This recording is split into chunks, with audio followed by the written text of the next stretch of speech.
लाकर हरी bike ले जाओ। रुका आइए। भैया जी आपका नाम क्या है? जी हमारा नाम कमलेश सिंह चौहान है। अच्छा भैया जी आप यहाँ पे बैठे हैं तो किस हम लोग यहाँ अपनी समस्याओं के समाधान हेतु अपनी मांगों के समर्थन में बैठे हैं, जो जनहित से जुड़ी हुई मांगे हैं और कुल 17 सूत्री मांग है। मिर्ज़ापुर जनपद में यूनियन नहीं था।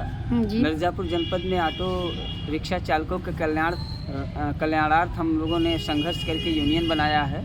हम एक ऑटो रिक्शा चालक भी हैं और पिछले 10 वर्षों से ऊपर हो गया यह संघर्ष होते होते, किंतु जिला प्रशासन केवल आश्वासन देते देते हम लोगों को थका मारा है, हम लोगों की समस्याओं को दूर नहीं कर पा रहा है। तो जब आप अकेले बैठे हैं, 4 लोग बैठे हैं, तो इसमें सभी लोग इकट्ठा होंगे तब ना? कितने लोग इकट्ठा? हम लोग ऑटो रिक्शा चालक हैं। जी जी। अगर सारे ऑटो रिक्शा चालक अपना रिक्शा खड़ी करके, सारे रिक्शा चालक अगर अपनी गाड़ी खड़ी करके यहाँ आ जाएंगे तो सवारियों को कौन ढोएगा? और सवारियों कौन ढोएगा? मतलब भूखमरी हो जाएगा। और उनके परिवार को कौन चलाएगा? जी, लिहाजा हमारे पदाधिकारी और हमारे सदस्यगण साथ है, आवश्यकता पड़ने पर सारी की सारी गाड़ियां खड़ी हो जाएंगी।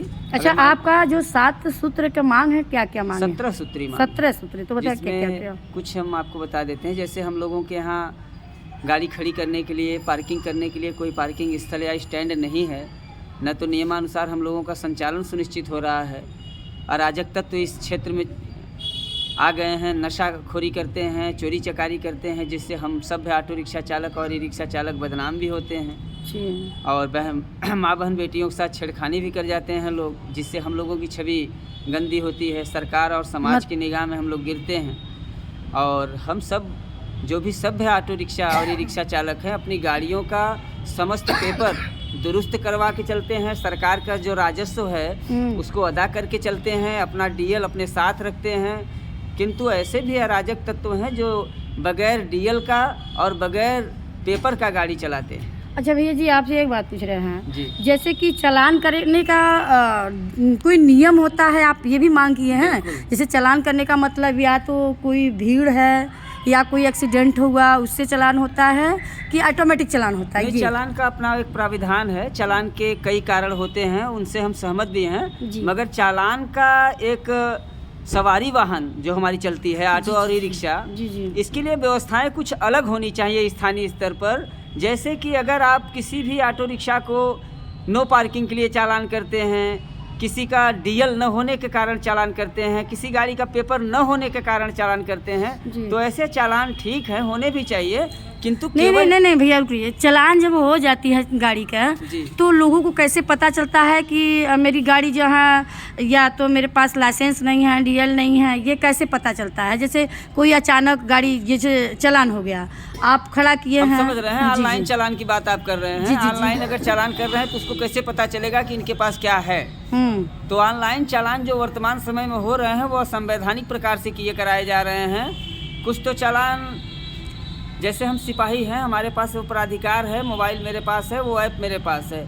अगर मैं प्राधिकारी हूँ, चालान कर सकता हूँ, तो मैंने किसी की भी चलती हुई गाड़ी का फोटो खींच के चालान कर दिया। अच्छा ठीक है वो चालान कर दिए। तो ये चालान का नियम होता है ना कि महीने में चालान होती हैं कि मतलब बराबर रोज चालान होती हैं? जैसे चालान का नियम होता है, जैसे कोई कार्यक्रम है, भीड़ लगा है, तो मतलब भीड़ हटाने के लिए जो है कि चालान किया जाता है? नहीं, ऐसा कोई प्राविधान नहीं है। मोटर व्हीकल एक्ट के अंतर्गत ही ये जो कार्रवाइयाँ होती हैं जी, मोटर व्हीकल एक्ट के अंतर्गत की जाती हैं। और यातायात विभाग जो है, यातायात की एक नियमावली है, उन नियमावली के अंतर्गत उसके अनुरूप ही इनको चालान और सीज करना होता है।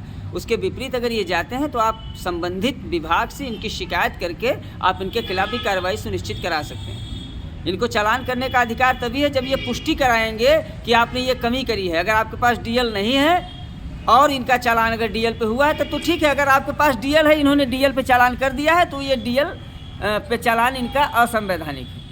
चलिए आपके जितने ऑटो भाई हैं आप लोग का सब मतलब सब साथ दे रहे हैं? जी सब साथ हैं। और 4 तारीख तक अगर हम लोगों की समस्याओं का समाधान नहीं किया जाता है तो आगामी 5 जनवरी 2026 से हम सभी आपस में सर्वसम्मति से सहमत हैं और प्रस्तावना भी पारित हो चुका है बैठक में। और हम लोग अपनी जो भी सभ्य ऑटो और ई रिक्शा चालकगण हैं अपना अपना वाहन खड़ी करना प्रारंभ कर देंगे और अपने कार्य का बहिष्कार करेंगे और शासन तक अपनी बात पहुंचाएंगे ताकि हमारी समस्याओं का समाधान हो सके।